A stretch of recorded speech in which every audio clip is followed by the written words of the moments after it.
Time for another edition of Kelly and Company. Thanks for being with us. What foods will help with energy levels better than others? Nutritionist Julia Karantjas lets us know.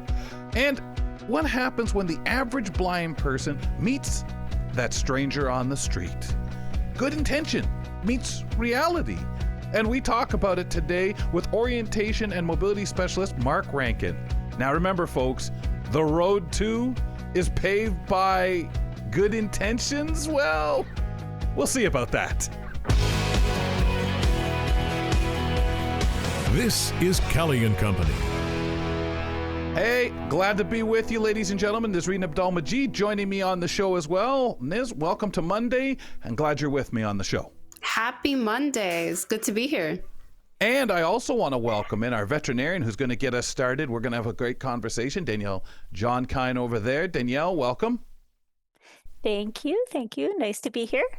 So with it being a Monday, we got to start the week off really well. So I thought I'd just pull up this little item and have a discussion with you two. Rats nearly compromise Houston police case after eating mushroom evidence. This is from the Houston Chronicle. A purported rat colony in a downtown Houston police property room where these rats ate some mushrooms intended as evidence against two defendants. Now, the rats managed to eat their way into a drug cache, but those prosecutions are expected to continue, says Joshua Rice, general counsel for the Harris County District Attorney's Office. They got into the packaging and ate some of the organic material. The package will be weighed to determine the difference, kind of get an idea how much they actually ate. Now, my question, I'm going to start with you, Danielle, with this one is you can weigh in if you'd like, but we turn around everywhere, and nowadays you're either hearing about rats doing something, alligators chasing somebody or holding them prisoner, or a snake climbing out of someone's toilet and saying, hello. Like, this is the way the world seems to be. And Danielle, you know how much I'm a huge fan of rats. I'm even thinking of going to New York and going on one of those rat tours. Yeah, I can't see you doing that, but okay. No, but are they everywhere? Is it just me? Like, I mean, I guess this is expected, but you're talking a police, storage of evidence room. I think it's funny that we're not surprised anymore about these stories taking over the internet. Yeah, it's crazy. I mean, even the mayor, John Whitmore, lamented about the growing numbers of rats in the property room that could be enjoying copious amounts of bagged marijuana. They're having a great old time. The party never ends for those guys. Doug Griffiths, Houston Police Officer Union president, complained that about this happening as early as 2023 about, first of all, the room being so filled, where he said that the room where the rats live. Now, he distributed some photos that show trash bags stuffed with drugs and other seized items filling shelves and being stacked on the floor. Now, in a statement, District Attorney Sean Tiers said they have since changed their policy so the police can get rid of narcotics older than 10 years. Now, that's at this time they were having to hold them longer than that in the lockup. I think as far back as 20 years. So they're hoping this will make some space there. Now, Peter Stout, head of the Houston Forensic Science Center, cautioned that drugs falling to prey to rats and bugs and other infestations is very common across the country. Wow. Talk about the old days when if you wanted evidence to disappear, you had to pay a dirty cop or had to send somebody in there to steal it. Now you just get a fleet of rats and introduce them into the air duct system, and hopefully that's your solution. They'll do the work. Yeah, they'll find it all for you. So, folks, remember, you can give us a rating and review on the program. You can do that by simply subscribing to the podcast. Check the show out whenever you want at your leisure, and just, hey, guys, like what you do, would like to suggest, don't like what you do. Well, we probably won't talk too much about the don't like what we do. You know, we always hope that we're doing the right things and you're hearing the right content for you on our show. But no matter which way, we always want to hear from you. Feeding raw meat diets to our pets is a popular choice for many pet owners, but there are many reasons to reconsider. We've discussed this topic with Dr. Danielle Jongkind before on the program, and she is here with an update on an emerging concern. Danielle, I think this goes back a number of years that we spoke about this, the pros and cons of having that feeding, that raw meat diet to pets. Can you give us a summary of what we talked about then? Sure. Well, we talked a lot about the types of information that people use to decide, whether feeding raw meat diets and, whether that's a good idea or not. And there's kind of two main types of information. So, kind of some people base their decision on the opinions of others, or on a small number of observations of their own. And the other way people decide is, based on scientific as evidence gathered under controlled conditions. And, we also talked about the purported benefits of feeding raw meat diets that are put forth by advocates for that. There were some scientific studies that showed that, pets may get smaller, firmer feces and that kittens fed a raw meat diet had less dental tartar. And, we talked back then about one study that showed that pets that were fed a raw meat diet had a very more varied population of bacteria in their intestine. And, that the health effects of that finding were kind of inconclusive. Is this a benefit? We don't really know for sure. Mm-hmm. We also talked a bit about dogs are descended from wolves and they eat raw meat, so we should be feeding our pets the same line of reasoning. And, to that, I pointed out that, dogs have been domesticated for thousands of years. They're not even remotely even close to the same animals that they were before domestication. So they've adapted eating a diet that's much more like our own, because they've been living with us for such a long time. Mm-hmm. And then, of course, we spent some time on the hazards of eating raw meat diets, which are obviously higher than feeding cooked diets. So, in scientific studies, they've tested them to see if they harbor more microbes that cause illness compared to canned pet food or to kibble. And of course, while any food can, be recalled for potentially harmful microbes, raw meat diets have a much higher potential for this type of contamination. So, that is a risk to a pet's health. It's also a risk to the health of the human members of the household.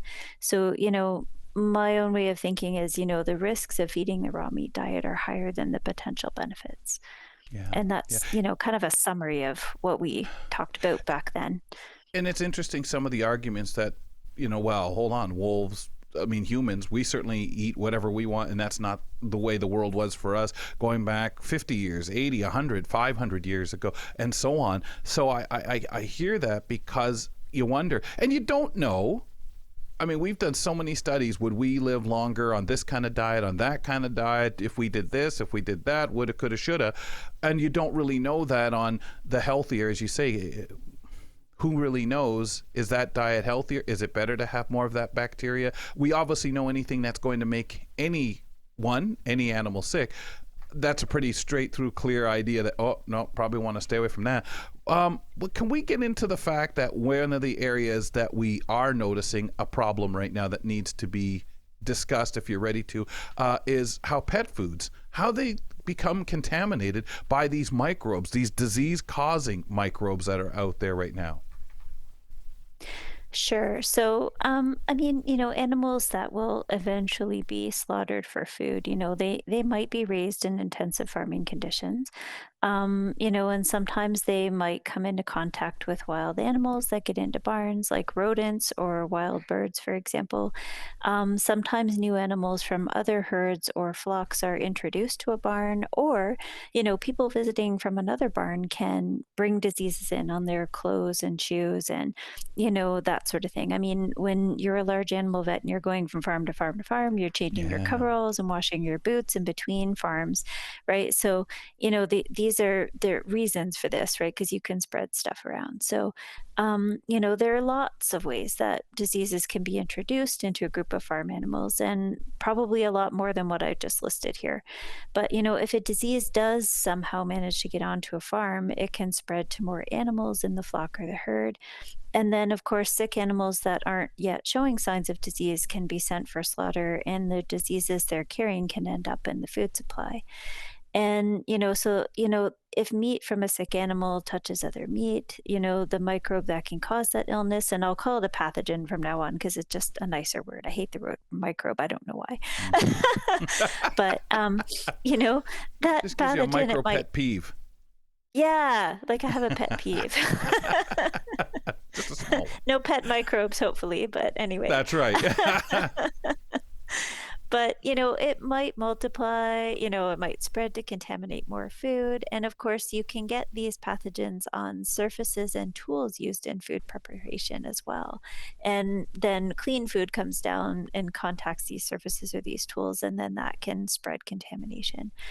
So, of course, there are these screening processes, and they detect pathogens before they end up in the food supply, but nothing's 100% effective at catching them, right? Before there's a problem. I mean, it would be great if they were 100% effective, but, we all know we hear about food recalls for people food and pet food all the time. So we know that happens sometimes. Um, so, we get this situation with recalls, and I'm actually rather reassured when I hear about a food recall, Hmm. because it tells me that they are really checking. Yeah. Well, you you know think you years get ago, we never knew. No one ever, you just ate no stuff, you got sick, and we blamed it on something, or like tomato sauce or whatever. Oh, you must have had some bad this. What did you eat? And we just assumed, oh, somebody must have put something in there that was already bad. Ha, ha, ha. And we're just happy we're still around. Yeah, no, for sure. And, so I mean, when you hear about these recalls, everybody goes, oh, I'll never buy that brand again. But to Yeah. me, it says, Yeah. okay, wait a minute, they can't really stop some of this stuff from coming in. They can do everything that's the best that they can do to prevent, stuff from happening. And there's government enforcement of all that stuff. But, you need to catch these problems when they do happen and get on them. So, we don't get a number of It's people or pretty animals sick. scary.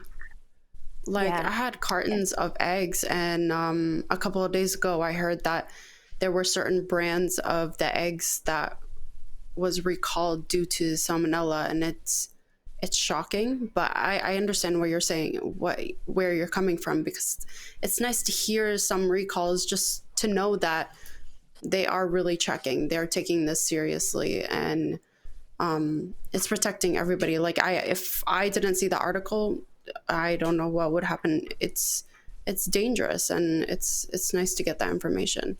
Yeah. Yeah, and you really don't want to get sick with salmonella. That's for sure. Yeah. No, it's Just pretty be intense. careful. Yeah. So, Danielle, anything else on the raw meat diets that we should cover, or should we? I mean, with the influenza out there, I mean, we've talked about that, and I guess kind of seeing a lot more places in Canada where we're hearing that these animals will have to be destroyed because related to it. Sure. So there really is like an emerging concern with feeding raw meat diets, and that's this highly pathogenic avian influenza outbreak. And that's another thing we've talked about on the show before, and I'll refer to it as HPAI because saying the whole thing out is a long mouthful to say.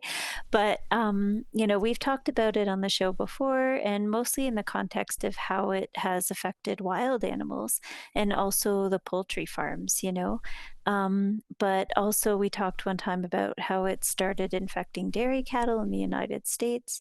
And, there have been isolated cases reported of cats being found dead and infected with the virus on dairy farms, and even one case of a dog that died from eating an infected wild bird carcass. So now we've had at least 2 confirmed cases of pet cats being infected with HPAI from eating a poultry based raw meat diet, and the death of at least one of these cats as a result.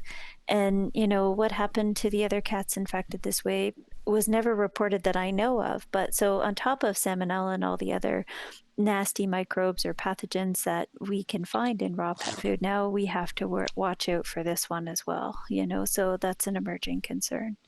Would most people report it, you think? Like, would they, if their pet got into something, passed away, I mean, let's just say, and again, I don't know how sick and what time there is to get the animal to a veterinarian, or if the cat died, people say, oh, that's too bad, and do their own ceremony at home or whatever. Is there cases that really could go by without us even having the remotest clue that this is going on this way when it comes to this particular influenza? Well, I mean, it depends if, the animal is seeing a veterinarian or not. Like, I mean, HPAI is a reportable disease. So, if it's diagnosed or suspected, it has to be reported, right? Right. Yeah. Yes. But, as far as I know, the two cases of cats that were confirmed to have it and that they caught it from a raw meat diet were in the United States, so I haven't heard of any cases in Canada recently, or ever, from getting it from a raw meat diet. But, it's definitely something that, pet owners should be aware of, and making sure that, they take some measures to prevent these kinds of, illnesses in their pets. So what can the owners do to kind of be more aware, like we're saying right here? What can they do to prevent that situation, as well as manufacturers out there? I mean, obviously think about changing the diet. Would that be the thing to think about if that's on people's radar, that they would be fine doing that, or their pet would take well to that? Yeah, so maybe we'll start with like what the manufacturers can do, right? Like, Okay. I actually get a lot of comments from clients that they feed freeze-dried raw meat diets. This is just, Oh, sort of what they tell me, but it's important to know that freeze drying doesn't necessarily kill pathogens that cause disease. right. In fact, it can be used to preserve them so they become active again when they're rehydrated with water, right? So there is another thing that some manufacturers do, and it's a process called high pressure pasteurization. So this process uses pressure rather than heat to kill pathogens, right? Um, these diets that are high pressure pasteurized, they can still get contamination recalls, though. I did look up some published scientific articles on how effective this pressure pasteurization is when compared to cooking at killing pathogens. And from what I read, it seems that some pathogens need to be pasteurized at higher pressures than others. And some, like Salmonella bacteria, needed the food to be heat treated even after it was pasteurized by high pressure. So apparently, even the consistency and the type of the food may also have an impact on how effective this pressure pasteurization is as well. So it kind of suggests that there's not really a one size fits all protocol that works every time for every diet. So, if the manufacturer is using this process to process or pressurize, pasteurize raw meat diets, then they would have to sort of certify their process for their diet. There's not sort of a blanket recommendation for Hmm. how much pressure for how long and so on and so forth. It depends on, the pathogens you're likely to find in the diet and the consistency of the food. And that's the newness Um, of the procedure. Is that how come we just don't know quite yet, or it just could never be really figured out that way as to how much pressure? Well, it there wasn't really any information on how new this procedure was, or if there were any standardizations. Like, I was just looking at scientific studies. I didn't sort of go into the industry end of it, with what they've sort of set up.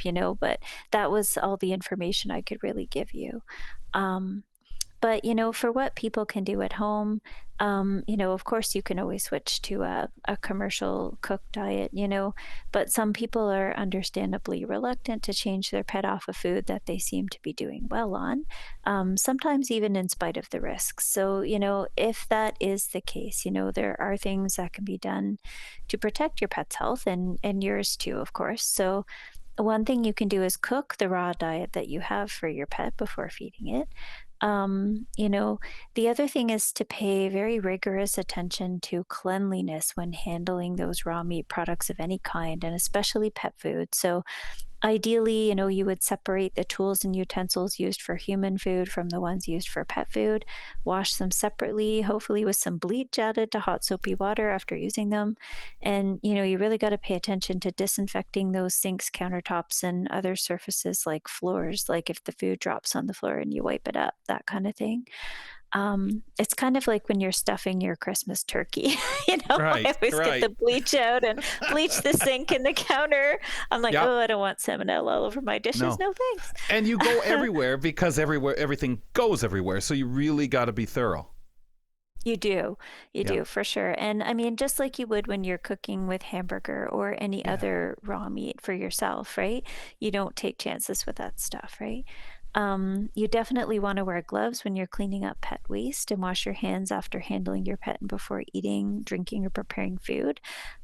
This, of course, is because, even if your pet doesn't get sick with pathogens, sometimes they can serve as a carrier, so if they do get these nasty pathogens in them, that you can pick them up from your pet and get sick. So you want to make sure you're protecting yourself that way. And, it's always a good idea to keep pets fed a raw meat diet away from people who are immunocompromised, like the very young, the very elderly, or people who are on certain types of medications that might suppress their immune system. So, these are all things people can do to increase the safety. Awesome. Danielle, fantastic as usual. Thanks for bringing this back up again, especially now since there's a lot more discussion over this kind of stuff with the influenza, but just keeping us in mind and our choices and maybe things that we should be talking about with our veterinarian. Have a good one. Okay, you too. Thanks, guys. Thank you. Danielle Thank Jongkind you. joins us every couple of weeks on the program to visit with Nazreen and I and have a nice chat and give us some things to think about. Niz, it's interesting because going back to the conversation off the top, and Danielle had a good chuckle because she knows very much how I feel about rats and stuff like that. And I've never held a rat. I've never really come in contact, to my knowledge, with one. I mean, when we were in school, they had hamsters and things like that.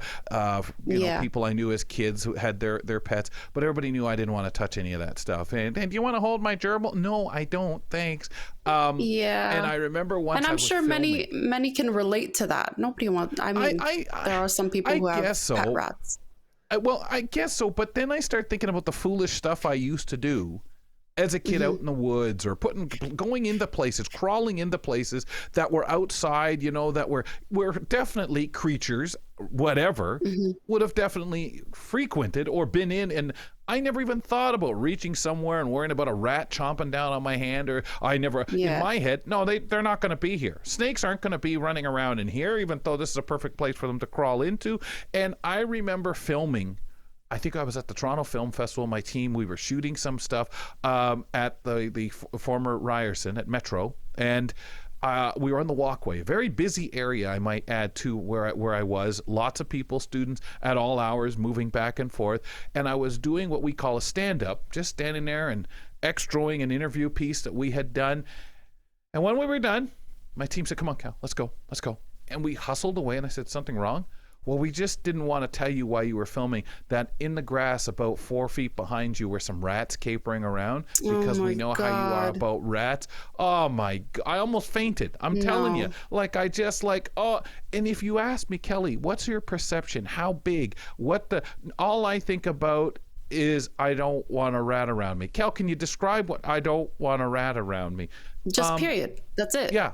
Like, I just don't... people always made fun of me because I liked snakes. They're pretty to me, but rats, I can't. I'm so disgusted.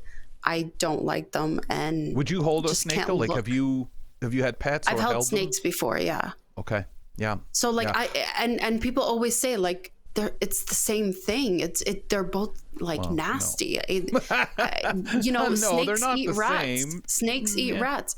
And I'm like, yeah, I get that, but still, they're much prettier than rats, obviously. Do you feel what's the word funny. I'm looking for? I think it's interesting because in my mind, it's the dirty, it's the biting, it's whatever. I have held a snake before. I've had one when we were shooting a piece for Blindsided. I had a snake wrapped right around me, down my shoulder, head in my coat pocket and stuff like that. And again, I am not an animal person. Some people say, well, he hates animals. No, I don't hate. I'm uncomfortable, and I don't have that same, I need to have 6 or 7, whatevers here at home like some people do. I don't, as I tease Brock, I don't need a Richardson Zoo here. But I find it very interesting. We each have our perception and our tolerance for one thing and no tolerance for something Yeah. else. And those people who love them will say, it's the same thing. So I do understand their frustration, but no, I don't think they're the same thing at all. Wow. Folks, if you would, out there and you want to have conversation with us, Nazreen handles so much of that online, so follow us on Instagram and Twitter, where she puts up so many different cool things at Kelly & Co. AMI. At Kelly & Co. AMI, you can find all sorts of content put out there, and follow us on Instagram and Twitter. Sweet. So, Kels, I want to know, are some foods better than others for giving us energy? And let's find out with nutritionist Julia Karantjas. Welcome to the show. Hi, thanks. How's it going? Happy Monday. Happy Monday. What an appropriate day to talk about energy and how to eat so that we get a little more of it. We need some. I needed some yesterday. Yesterday was a struggle for me. Yeah. And your food can help. I mean, all food is good because food is fuel. So that's number one place to start. But yeah, there are foods that are going to be a little more helpful when it comes to energy in the body, which, you know, some people might need during this colder winter that we're having. We're also having a bit of a cold streak outside right now, which is, I think, making a lot of people hibernate. So that's probably not helping either. Yeah, for sure.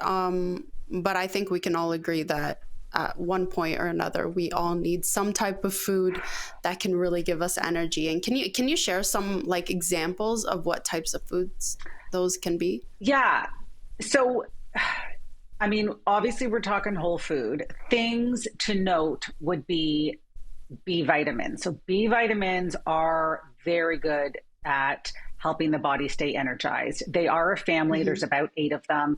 A lot of people have heard about B12 as a very important B vitamin. That's great for energy. B5 is also very good, kind of noted as the stress vitamin. So if you're very stressed out, B5 is good for that. And then Bs are also, they're a sweet little family, and they do like to be taken together. So foods that are high in B vitamins are a great option to be eating for energy levels. So this would be something like a banana, which is very simple. An egg has some B vitamins, not overly high, but it does have a good variety of them. Beans are great. If anybody wants to have lentil soup, this is a great time to have lentil soup. They're really high in B vitamins. So underrated. Yeah, it is so underrated. And actually, all the legumes are very good. So, you know, chickpeas, pinto beans, black beans, we've talked about those numerous times, you know, because of the fiber, which is also important. Right. The fiber is important because it's going to prevent, you know, the blood sugar swings up and down. Because if you go up, you must come down. So the fiber is what prevents like the massive energy spikes by allowing a slower absorption of those nutrients. And so fiber is really important. So foods that also would give you fiber, avocado, which can be easy to add. And also if you eat out, you can add avocado pretty easily. Yeah. And then salmon. Salmon's great, healthy fat and B vitamins. So healthy fat. And that goes back to your omegas too, right? That we were talking about. Oh yeah. Yeah, because healthy fats and fiber work like together in terms of also helping to manage blood sugar levels. So avocado has both fat and fiber. Amazing. And then you've got salmon has B vitamins and healthy fat. Amazing, amazing. So those foods, avocado, salmon, bananas, and then yams.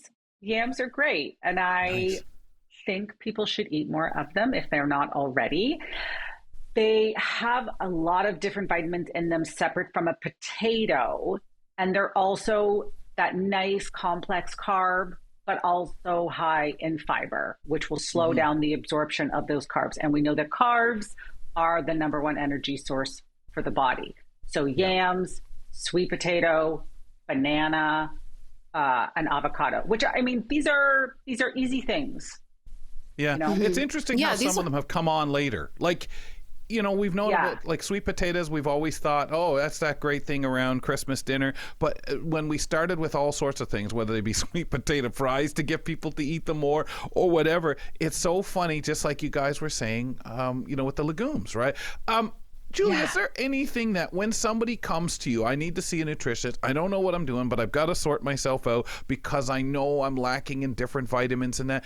Is there the go-to for that average person? Because I'm sure so many people walk in and say, listen, I just need to figure out what more vitamins, what I should be focused on, what I should be getting. I'm one of those people.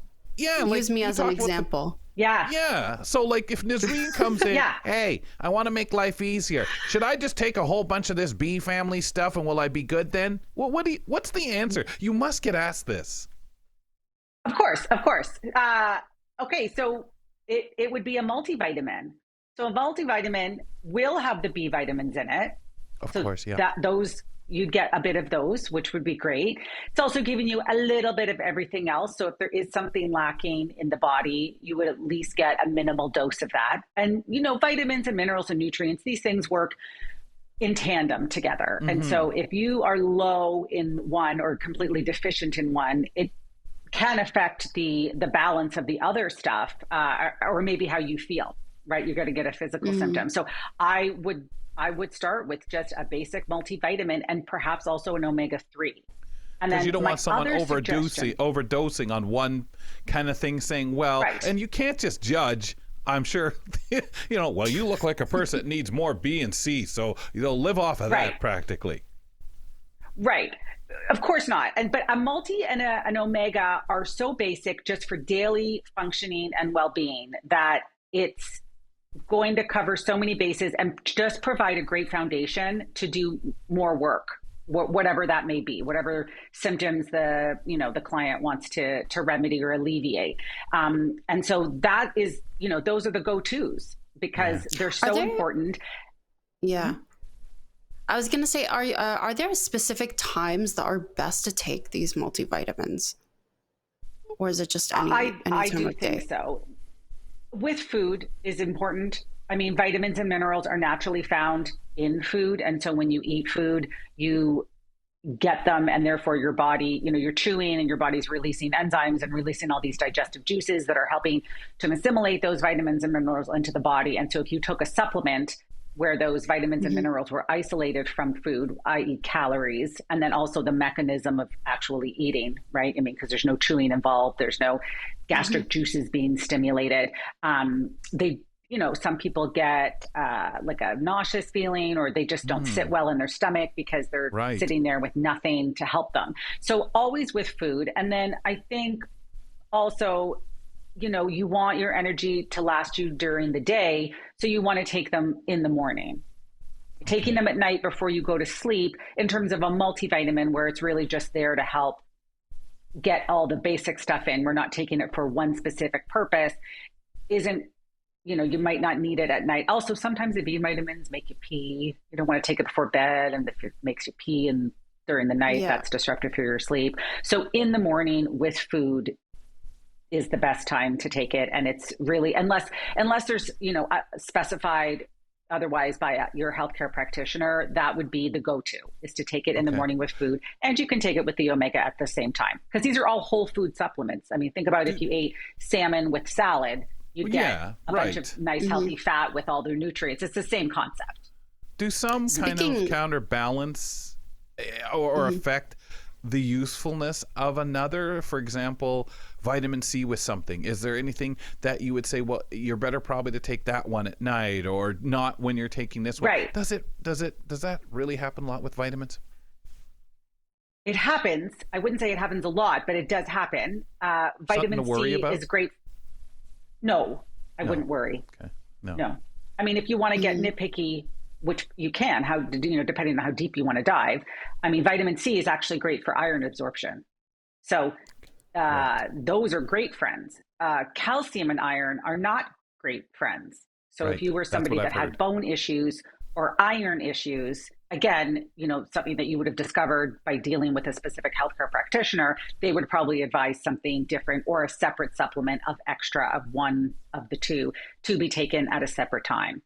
And, we've talked about magnesium. Magnesium is so calming. A lot of people do take that at night because it does help them relax. There will be a bit of magnesium in the multi, though, because, you're getting a little bit of calcium. And so they put the magnesium and the vitamin D, because these are all useful things to have together. But these dosages that are in the these are not therapeutic doses, meaning they're I just was gonna ask there. that. Yeah. And Yeah. so like They're the C safe, with low. magnesium, and how better to be D with magnesium. It's in what we're talking about. It shouldn't matter, except maybe like you said, the magnesium at night. Right. Yes. And that's where you get really specific with the individual's symptoms and also their goals. You know, do they have issues with bone density? Are they getting anemic? Is their iron getting low? Which you would find out if you were dealing with a doctor. And that's when you start getting more specific, more individualized with those, supplement protocols. Mm-hmm. Great. Okay. Yeah, I need to do better. But going back to the fats, our whole life, and I'm sure you guys can relate to this, but our whole life we've been told that any type of fat is just not good. It's wrong. Mm-hmm. So can you tell us what types of food that contains healthy fats? Because there are healthy fats. Yeah. Oh, absolutely. And they're so important. So very important. Avocado, salmon, nuts and seeds, olive oil. Olive oil is great. So, salad dressing, maybe drizzle it on food, use olive oil. That's a great fat. You're like, the whole fish family, nut and seed. These are all your healthy fats. Olives, these are a fatty fruit, just like an avocado is. I don't know if most people think of them as a fruit, nor do people think of an avocado as a fruit, but technically it is. Yeah. Right. I know. It's flesh around a seed, which is, it's a that's true. We're really funny because you start trying to figure it out only usually when someone, you're playing trivia or something. Hi, did you know? Otherwise, you don't care enough, what's but a fruit? you're also what's a shocked. Vegetable? Right? Yeah. And then one other one I want to mention, which we've talked about multiple times in different formats, is flaxseed oil. Yes. So you could use oil, not for cooking, but perhaps, again, as a salad dressing, as just a drizzle on top of your food, or flaxseed ground. I put ground flaxseed in my smoothie, for example. I also put it in yogurt if I'm doing a yogurt bowl, or in my oatmeal. I don't cook it into the oatmeal. I add it after. Yep. But you can, if that's how you want to eat it, you can add it after. So flaxseed is great. Chia seed, also good, very high in fiber. Not as good as flaxseed, but something to definitely note. It's a good one. Awesome. Yeah. Nice. Did you Very have anything to add, Kelly? Yeah. No, I will, except you said not cook it into stuff. It changes its property. It's better to have it. It as does. The powder The fat. I think I remember that. Yeah.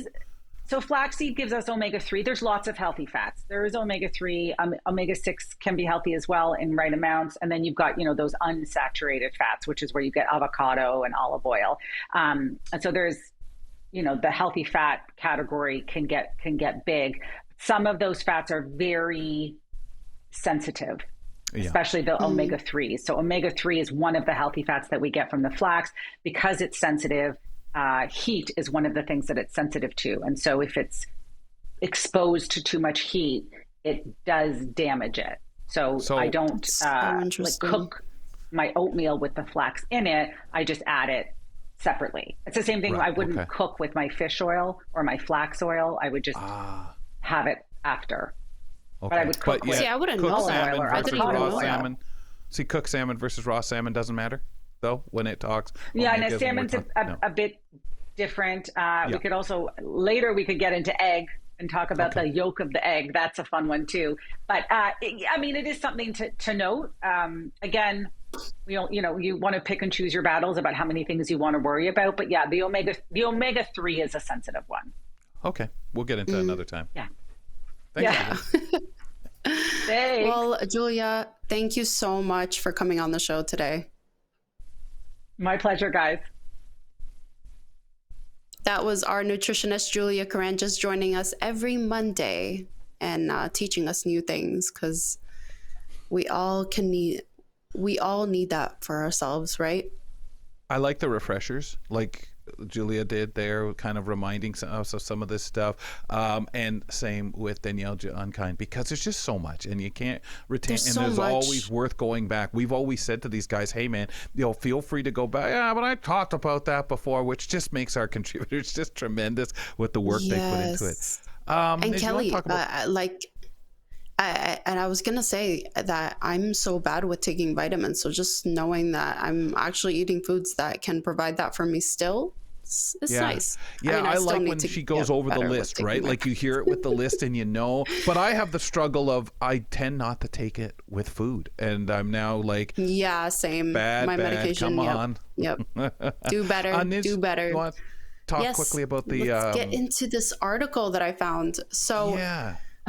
a rare corpse flower just bloomed at the Royal Sydney Botanic Garden, and it drew hundreds of devoted fans, quote unquote fans, on Thursday, where they joined 3-hour lines to experience a momentous bloom and to catch a whiff that smells like what smells like gym socks and garbage. Yeah. A combination of both of that. I just want you to take that in.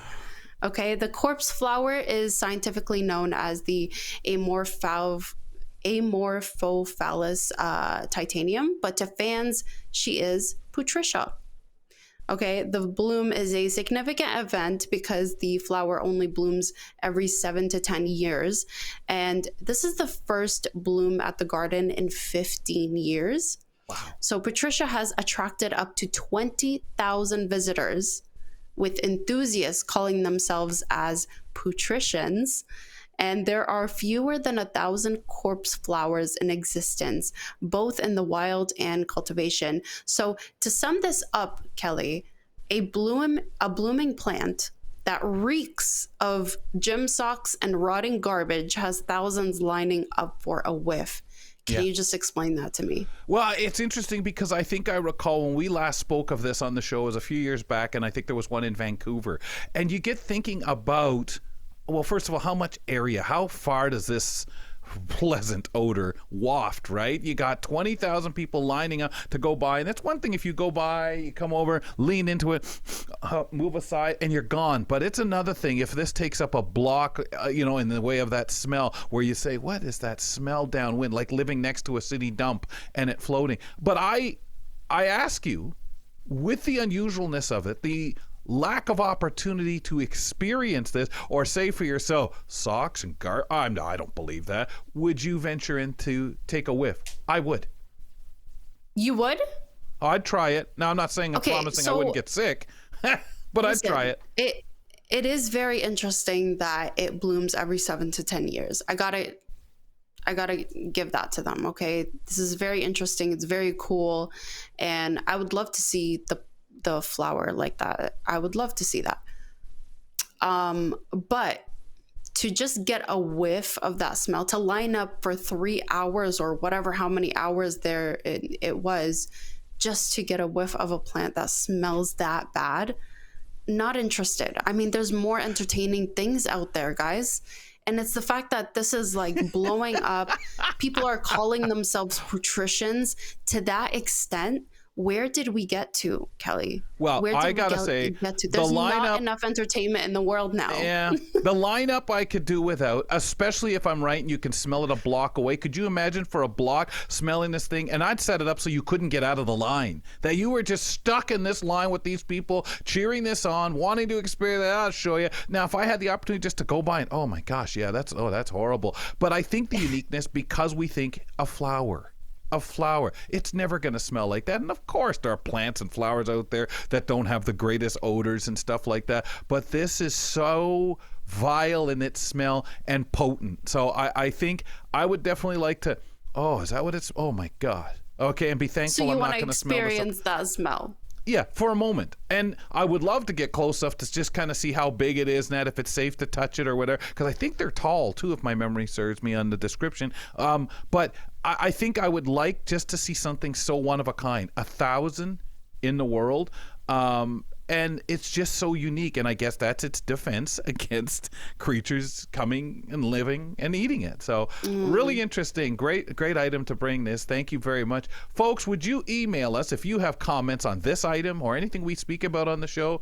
kellyco@ami.ca. We'd always love to hear from you and talk to you on the show about maybe a message you sent in. You can always call us 1-866 509-4545, 1-866-509-4545. What happens when the average blind person meets a stranger on the street? Good intention meets reality, right? That's what we're dissecting now. Orientation and mobility specialist Mark Rankin joins us. He's here to describe the four different kinds of help out there. Mark, welcome back. Good to see you. Awesome to have you with us. And you got an interesting... Oh, okay. Hold on a sec. Mark, do you have a comment on something, or should I dive right into these boxes you put these folks in? I realized I probably should have prefaced this by saying there is also good help out there. I see it less often as a orientation mobility specialist because I tend to be sort of in the background, and people sometimes will be hesitant to step in and help because they see me and they're not sure what the relationship is. But Yep. There are good ones who treat you like a regular person, ask you if you need help, ask you what kind of help they can give you, and let you direct them. And those are the good ones. I should say that well, and Mark, from taking mobility throughout, especially at the blind school in Brantford, the staff that would go out with me would do exactly what you're talking about. Stay back, but tell me I'm going to meet you at the mall for a coffee. Off you go. And I would have to go and use transit and get out to the mall, proper cane techniques, and get my coffee, proper way of finding an open table, sit down. Then they could sit down with me. And when we were done, they'd say, see you back at the school, and disappear as far as I was concerned. For all I know, you guys are 3 feet behind me, 20 feet behind me. You already went back and are already sleeping at the school when I come in. Yeah, Kelly, I just got back here just before you, or whatever it might be. But we are talking help, and again, not to be so hard on anyone, but we've all got stories. What are the 4 boxes you've put our sighted friends into? Yeah, so I just kind of arbitrarily picked these because they're the ones that come to mind first, because they're probably the most common kind of interactions I have. So the first one I'd call sort of the subtle helper. And I really love these people because they're the ones who just do something discreetly to make, to clear a path or to make the journey a little bit easier for somebody with vision loss. So it might be somebody who's like doing some work on the sidewalk and they look up, they realize the person with sight loss approaching, and they pull some of the equipment out of the way, and they don't ask for any thanks or anything. They just kind of give a nod. Sometimes you wouldn't know they were there.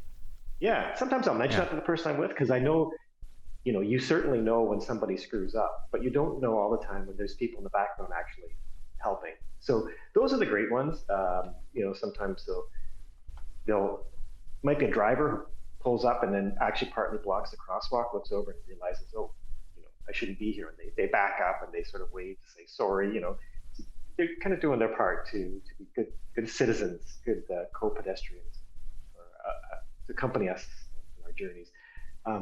The other people will be the ones who open the doors for you. They go through the door, they'll prop it open. I would say with the caveat, it's really great if they mention the door's open because it's not the best experience to anticipate a door is there, reach out for it and not find it. But I understand the intention is good. Or it'd be halfway open and you run into it or something.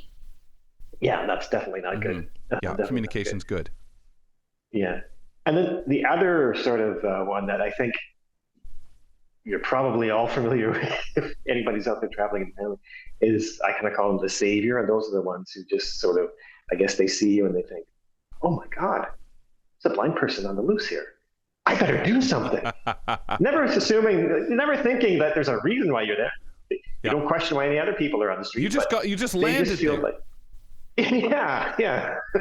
Yeah. This clearly, this requires a good Samaritan to jump in and save them. So, and they're the ones who just swoop over and they grab you and they don't ask you what they anticipate what you need. It looks like you want to get across the street, whether you do or not. They feel like the hero. And they take yeah. They flag the traffic, Yep. Because the last thing you want is a whole bunch of people looking at you. You don't want to call attention to yourself. But they're out there acting like, if they had a high vis vest, they'd throw it on, I remember working with a guy, and I was specifically working, this big guy, he was a bodybuilder. And I used to tell him, you let people drag you around. Yes. You need to tell them that you don't need help, that you're figuring something out, and it's important that you have that time to do that. He's like, I'll try to do that. Well, he was listening for a light cycle at a crossing. And the guy on the car, beeped the horn.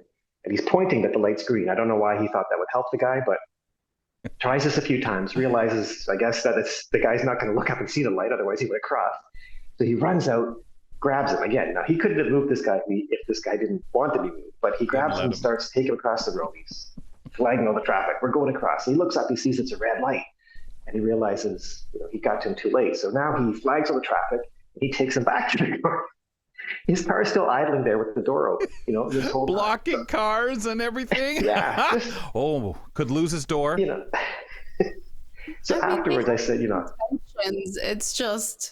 it's awkward. Yeah. You feel awkward. You feel like you're under a spotlight when that happens. Exactly. And the other person, you would simply ask, do you need some help? Right? Well, you would never think, this is kind of where it gets tough too, because most other people, you would never walk up and grab someone, they'd deck you, right? If exactly, you would know better. But for some reason, I've seen too many occasions where people, they may not be able to communicate. In all fairness, maybe they don't speak your language, they're not sure, they don't really know what to do, but in their minds, they've been told, you've got to help this poor man. And I've seen people dragged onto subways, going directions they're not going, because someone felt they needed to help. And it is a tough one, because do you want to discourage people from helping? No, of course not, Mark. No, yeah, but you can. It's certainly within your rights to decline help and say no thanks. And educate them a little bit. Tell them, what? Part of what I have to do traveling without sight is I have to stop once in a while and listen to some things and figure out where I am, what I'm doing. Yeah, that's just part of my journey. Okay, Mark. Who else do we have? So then there's the unhelpful commentators, the ones who just say something that's sort of halfway helpful, but not really. Sort of like, oh, by the way, someone threw up on the sidewalk. So, okay, where is that? Should I abandon the sidewalk now? Or dive off? Yeah. Hey, it's icy, eh? Be careful. Yeah. Okay, thanks. Yeah. I would never. Or they make some. I've had people. Yeah. I've had people make comments just about like, hey, that cane looks a little long for you, eh? Apparently, they're an expert and you're not. Yeah. Where's your dog? Yeah. A very good one. So a colleague of mine, Erin, who used to work in Toronto, she now works in Kitchener, but she was with somebody and she was a few steps behind, and he was listening to light cycles across just to try and figure out, what was, just do a little bit of intersection analysis before he did his crossing. And somebody across the street yells out, well, I won't say the word he used, but starts with a B. He also yells out, B, you should be helping that blind man across the street. Oh, no. Great, thanks. Oh, God, no. Yeah. Oh. Yeah, so apparently everyone's sort of has an opinion about what's the best way to help a blind person. And I know what you mean, because I've had people tell me, even when I've said, no, I'm good, thank you. Okay, well, suit yourself. I've had that attitude, particularly with standing near subway doors when no one will offer a seat, but they'll come and tell me, don't stand on that side. That door could open and you could fall out. Or I've said, hey, I'm okay crossing this street when I've had them offer help. And then they follow along, left, right. Yes, they do. Yeah. And the whole, suit yourself comes out.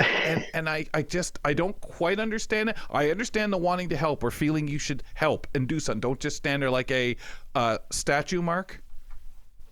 Yes, which is a good segue into our last category, which is the statue. And this one happens a lot. And it's the people who freeze up. They don't help, they don't hinder you, but they don't know what to do.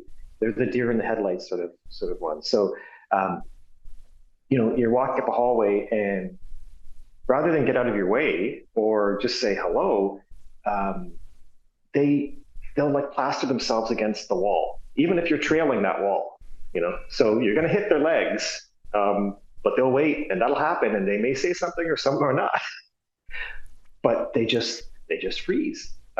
They freeze and they feel scared to touch you or something. Like they don't want to disturb you, scared to touch you, but they don't. Yeah. Yes. Yeah. I don't mind. And I feel I think part of that is because sighted people, so much of communication happens through vision before there's any speaking, right? You judge body language and you feel like, you make eye contact or something. And if without that, I think people kind of panic and they're not sure. Yeah, they don't know. And that's the norm for them. And then you go, hey man, what do I do here? I mean, I've had the situation where I try to get out of other people's way because they're busy talking, or they may not necessarily notice me until they're on top of me practically. I try to step out of their way and I bump a pole or something and they stop. Sir, are you okay? Do you need help? I would have been fine.